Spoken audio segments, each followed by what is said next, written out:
yadlimu wa la yuslimu. Orang mukmin itu saudaranya orang mukmin. Al-muslim akhul muslim. Orang muslim saudaranya orang muslim.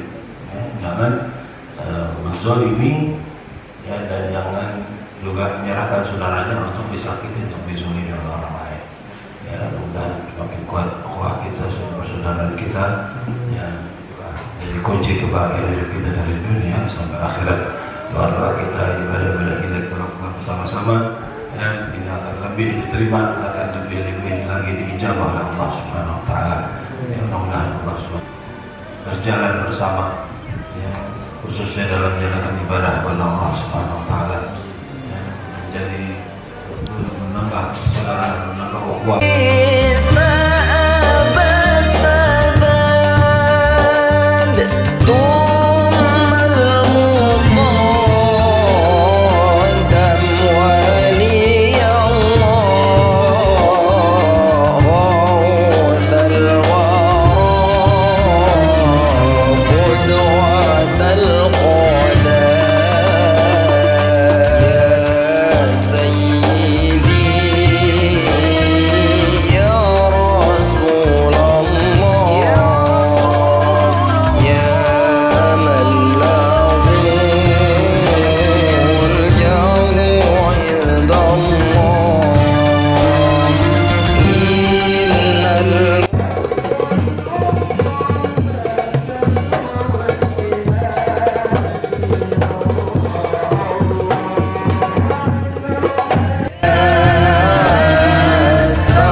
فيمن هديت وآتنا فيمن عافيت وتولنا فيمن توليت بارك لنا وقنا شر ما قضيت فإنك تقضي ولا يقضى عليك ولا يذل من واليت ولا يعز من هديت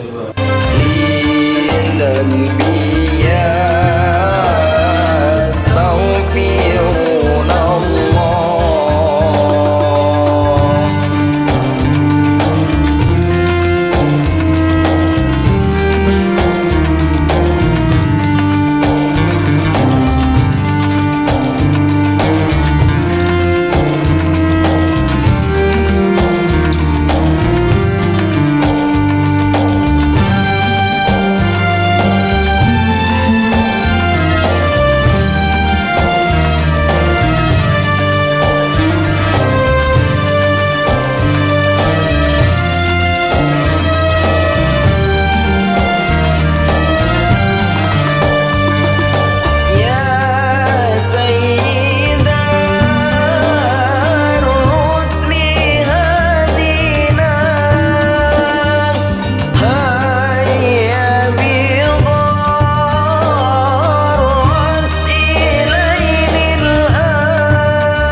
Dan termasuk daripada menjaga sholat itu adalah menjaga kesucian ketika kita akan melaksanakan sholat. Artinya berwudu. Kita jaga wudu kita, bukan wudunya dijaga, tapi cara wudunya kita sesuai dengan cara wudu yang diajarin oleh Nabi Muhammad SAW. Baru nanti kalau udah demikian, wudunya udah benar, baru sholatnya insya Allah akan jadi benar. Kemarin disebutkan at-tuhur miftahus shalah. Sucinya itu, wudu itu adalah kunci sholat. Jadi kalau kita mau tahu sholatnya kita benar, rapi, khusyuk atau enggak, hadir hati atau enggak, ketika wudhu kita hadir hati atau tidak, khusyuk atau enggak, begitu. Maka kita mesti benar nih wudhunya. Rukun wudhu kemarin udah kita lalui, ada 6 sunnah-sunnahnya wudhu. Kemudian di sini disebutkan wa isbagul wudhu, menyempurnakan wudhunya. Di antara menyempurnakan wudhu adalah taslisuhu min ghairi waswasatin wala israfin, kata Imam Haddad. Wudhunya itu termasuk dianggap menyempurnakan wudhu adalah 3 kali 3 kali. 3 kali dengan yakin, bukan dengan was-was. Sebab kadang-kadang nih orang terlalu hati-hati, akhirnya jadi was-was. Nggak hati-hati, akhirnya sembarangan. Kalau kata orang Jawa, sembrono. Wudhunya sembarangan, asal-asal aja deh. Padahal nggak sempurna, ada yang bagian nggak kena, atau bagian kakinya nggak kena, asal di keran ditempel-tempel gitu doang sama air. Itu Nabi SAW menyebutkan dalam hadis wailul lil akibin. Qala Nabi SAW, celakalah bagi orang yang tidak memperhatikan tumitnya dalam berwudu. Jadi kita itu kalau wudu kaki tumit mesti diperhatiin. Biasanya suka nggak kena air. Gitu. Nah, kalau nggak hati-hati akhirnya jadinya sembrono. Belajar ilmu agama, belum belajar ilmu agama, sembrono dia. Biasanya nih orang sembarangan wudhunya, banyak kurangnya, tidak sempurna. Akhirnya dia belajar ilmu agama sehingga dia tahu rukun sunnah di dalam wudhu, syarat-syarat di dalam wudhu. Akhirnya melahirkan yang namanya was-was, terlalu hati-hati, terlalu berlebihan akhirnya. Begitu. Sembrono juga jangan, terlalu hati-hati sampai was-was juga jangan. Hati-hati harus, menjaga wajib, tapi jangan sampai was-was. Was-was tahu kan ya, was-was udah 3 kali, merasanya baru 2 kali. Udah sempurna kena semuanya, merasanya belum kena, merasanya masih kurang. Makanya kita kadang-kadang suka lihat ada orang yang bajunya sampai basah ketika wudhu, atau wudhunya lama, bisa sampai 5-10 menit. Kadang di dalam wudhunya begitu, di dalam sholatnya takbirnya juga was-was, Allah, begitu. Karena apa? Karena was-was. Jadi jangan sampai was-was juga. Jangan was-was, jangan lebih. Wudhunya jangan lebih dari 3 kali. Airnya juga jangan terlalu besar. Walaupun itu air banyak, jangan buka kerannya gede-gede. Jangan bukanya besar-besar. Atau di kolom besar, tetap sunnah kita pakai airnya secukupnya. Jangan terlalu banyak, apalagi sampai berlebihan. Fa innal waswasata fi ta'arati was-salati min amali syaitan. Karena tuh kalau orang was-was di dalam wudu atau di dalam sholat, itu adalah perilakunya syaitan. Digangguin kita sama syaitan, diledekin sama syaitan. Ayo belum, masih kurang, baru 2 kali. Ayo belum benar itu takbirnya, belum benar, salah. Begitu. Was-was boleh kapan? Kalau bayar zakat, was-was boleh. Oh, kayaknya belum bayar zakat nih, keluarin lagi zakatnya. Itu boleh, gak apa-apa, manfaat was-was yang begitu. Nah, kalau was-wasnya di dalam air wudhu, ada gunanya buang-buang air. Terus kalau was-wasnya di dalam sholat, buang-buang waktu akhirnya. Imamnya udah sampai tahiyat terakhir, dia masih takbir, Allah, begitu. Gak selesai akhirnya. Makanya itu was-was jangan, sembrono juga jangan, begitu. Yulabbisu biha ala man qalla ilmuhu wa da'ufa aqluhu.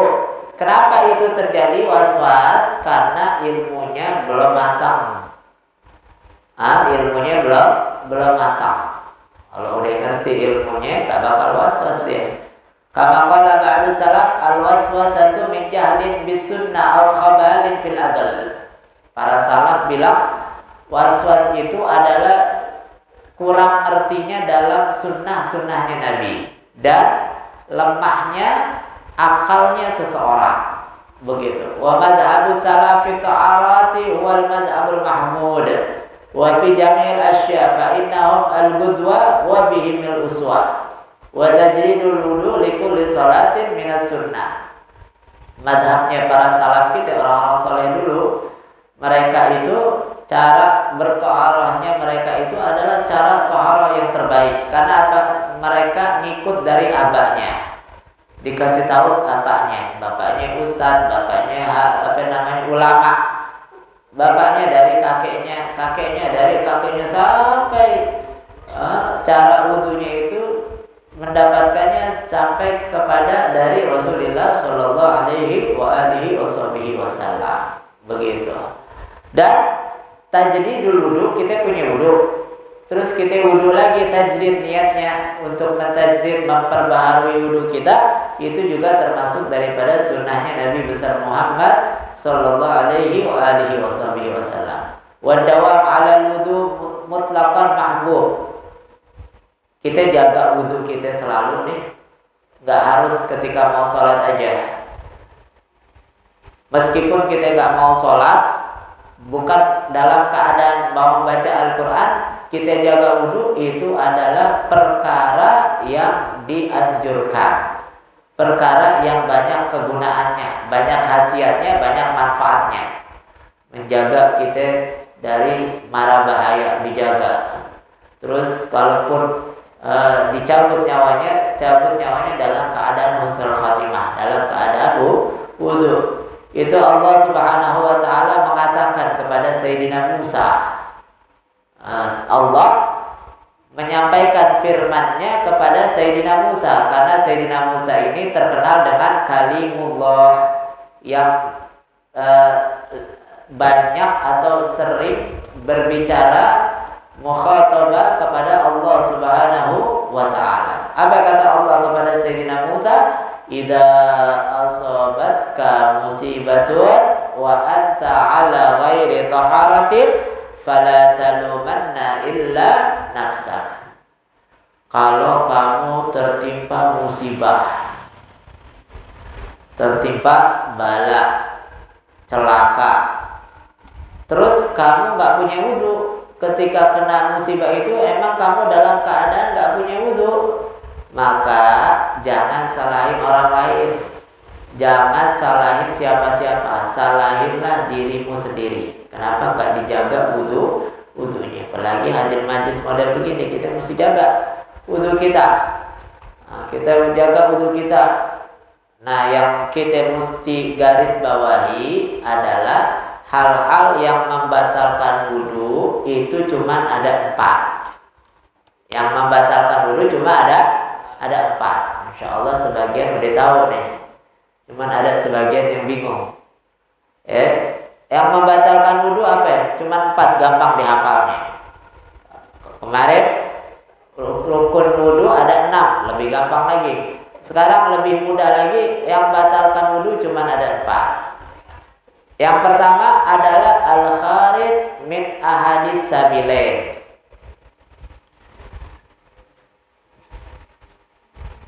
Ghaira maniyin fa innahu tahir.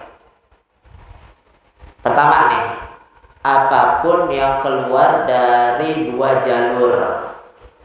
2 jalur tahu ya? Kemaluan depan dan kemaluan belakang. Jadi apapun yang keluar dari alat itu, baik itu cair, padat, kental, lengket, ataupun keras, bentuknya batu, keluar dari situ maka batal wudunya. Kecuali satu yang nggak bikin batal keluar dari depan adalah air sperma. Kalau air sperma keluar nggak ajak temennya yang lain, artinya sperma sendirian, maka dia tidak wajib, tidak batal wudhu, hanya dia wajib mandi. Tapi sperma sendirian, karena teman-temannya sperma biasanya keluar nggak sendirian, ngajak temennya. Ada namanya mazi. Mazi ini biasa keluar ketika tingginya syahwatnya seseorang. Atau ada namanya madi, keluarnya ketika setelah buang air kecil, biasanya sedikit. Jadi yang keluar dari depan itu bukan hanya air seni aja, ada madi, ada sperma. Nah, semuanya najis kecuali air sperma. Apapun yang keluar najis, kecil, sebentar, sedikit atau banyak, begitu. Nah, tandanya, bedanya itu mirip tuh. Sperma, madi mirip. Lengket juga dikit. Agak lengket, nggak seperti air kencing. Mirip. Nah, yang membedakan adalah kalau air sperma itu keluarnya bitadafuk. Apa itu bitadafuk? Tersendat-sendat. Tersendat-sendat. Jadi nggak sekaligus gitu, enggak, sedikit-sedikit. Sokol paling paham tuh. Urusan begini paham dah dia. Keluarnya tersendat-sendat. Jangan dibayangin ya. Keluarnya tersendat-sendat.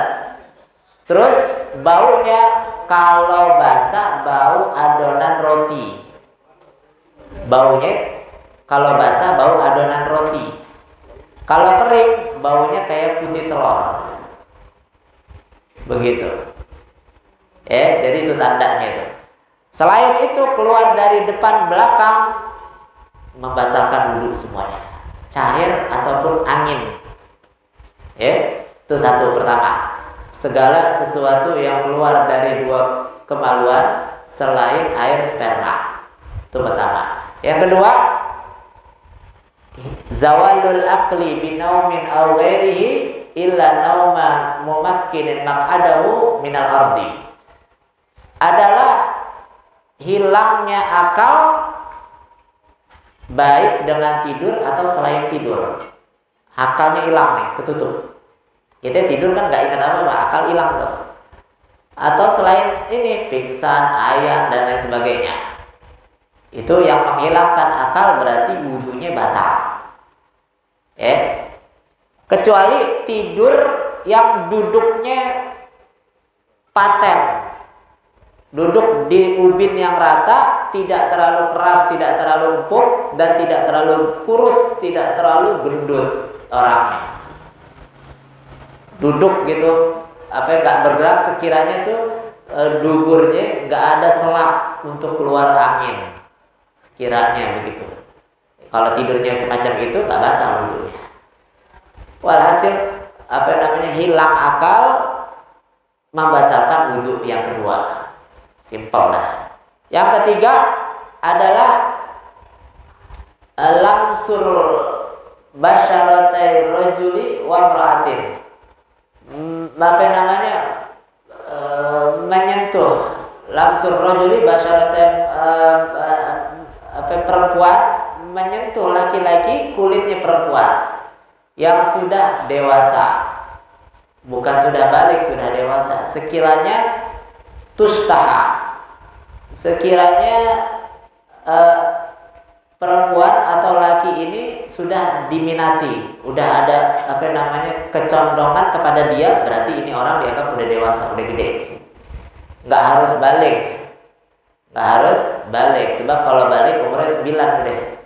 Minimal 9. Umur 9 haidnya atau junubnya, atau kalau dia nggak junub nggak haid, ya umurnya sempurna 15 tahun begitu. Ini dia. Jadi laki perempuan nyentuh kulit, yang disentuh kulit, selain kulit nggak batal. Misalnya nyentuh rambutnya, megang giginya perempuan nggak batal. Megang giginya perempuan nggak batal. Megang rambutnya panjang dijambak, nggak kena kulitnya nggak batal. Begitu. Terus tanpa hail, tanpa penghalang. Kalau ada penghalangnya juga nggak batal. Begitu. Ini yang kedua.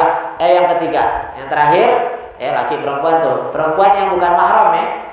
Perempuan yang bukan mahram.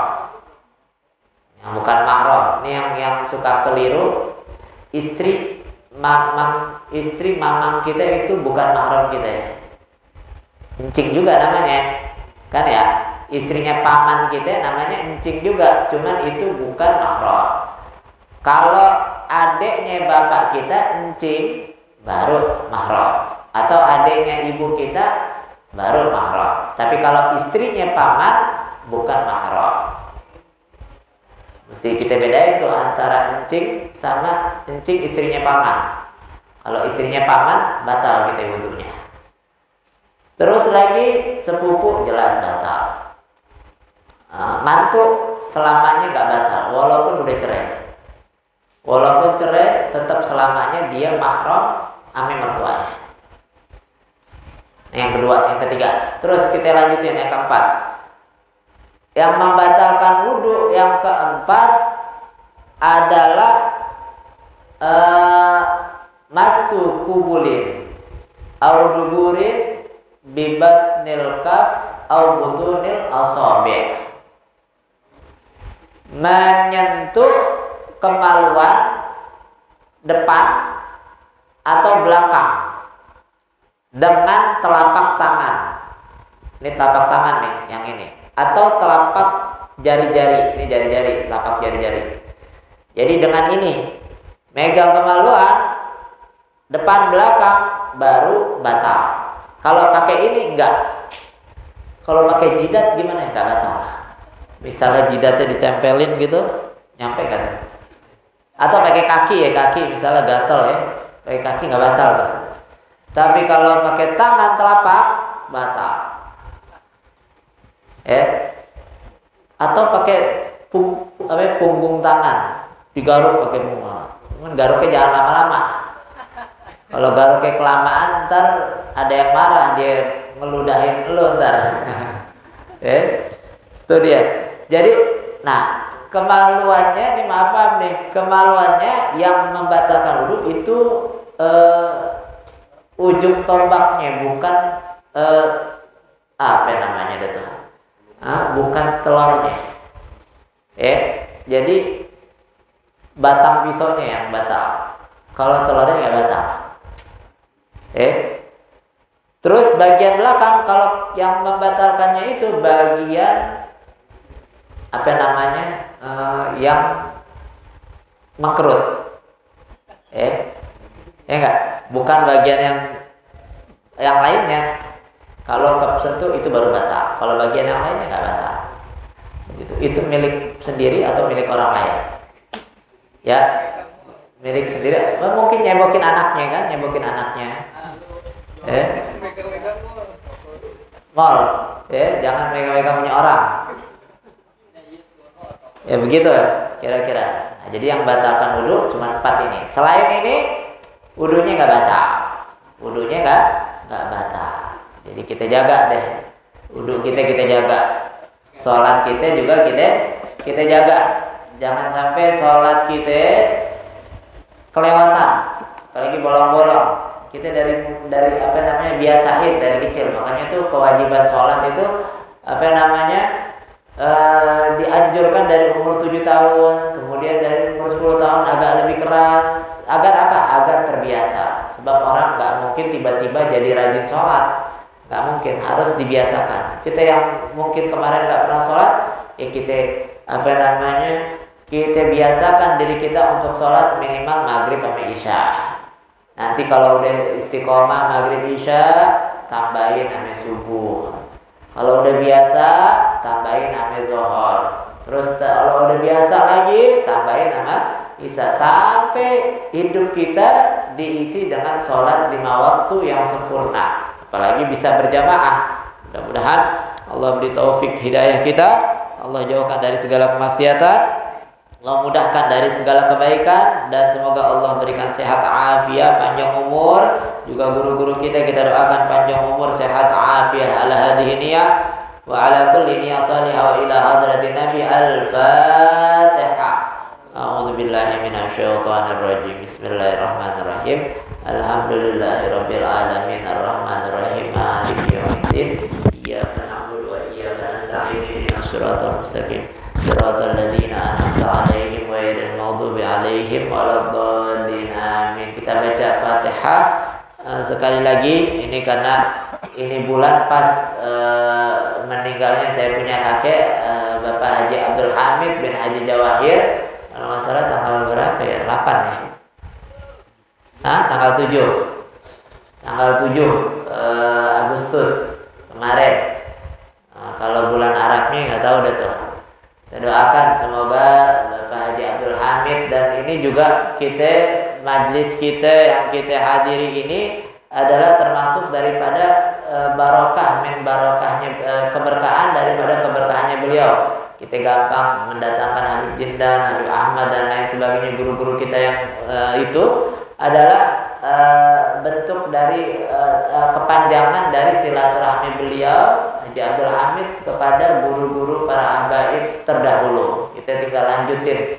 Makanya kita ini nggak boleh lupain, karena sekarang kan 17 Agustus, kita nggak boleh lupain para pahlawan kita. Nah, ini juga Haji Abdul Hamid pahlawan kita dalam urusan majlis taklim yang kita hadiri. Mudah-mudahan almarhum Bapak Haji Abdul Hamid senantiasa bermesem-mesem di dalam kuburnya. Allah tinggikan derajatnya, Allah kumpulkan beliau bersama siddiqin wa syuhada salihin, para anbiya, para aulia, dan dikumpulkan beliau bersama guru-guru beliau Habib Ali, Habib Naufal bin Jindan, bin Salim bin Jindan, juga Habib siapa namanya, Habib Alwi Al-Attas, sama guru-guru beliau seluruhnya. Mudah-mudahan dikumpulkan bersama baginda Nabi besar Muhammad SAW di dalam surganya Allah Subhanahu wa taala. Ala hadhihi niyyah wa ala kulli niyyah salihah wa ila hadratin Nabi Sayyidina Muhammadin sallallahu alaihi wa alihi wa sahbihi wa sallam.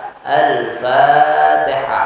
A'udzu billahi minasyaitonir rajim. Bismillahirrahmanirrahim. Alhamdulillahirabbil alamin arrahmanir rahim maliki yaumiddin. Iyyaka na'budu wa iyyaka nasta'in ihdinas siratal mustaqim siratal ladzina an'amta 'alaihim ghairil maghdubi 'alaihim waladdallin. Amin. Allahumma bihaqqil Fatihah wa bi sirril Fatihah bi karamatil Fatihah wa biman unzilat al-Fatihah ya awwal awwalin wa akhir akhirin wa idza quwwatil matin wa irhamil masakin wa ya arhamar rahimin. Ya Allah biha wa bi sihhatil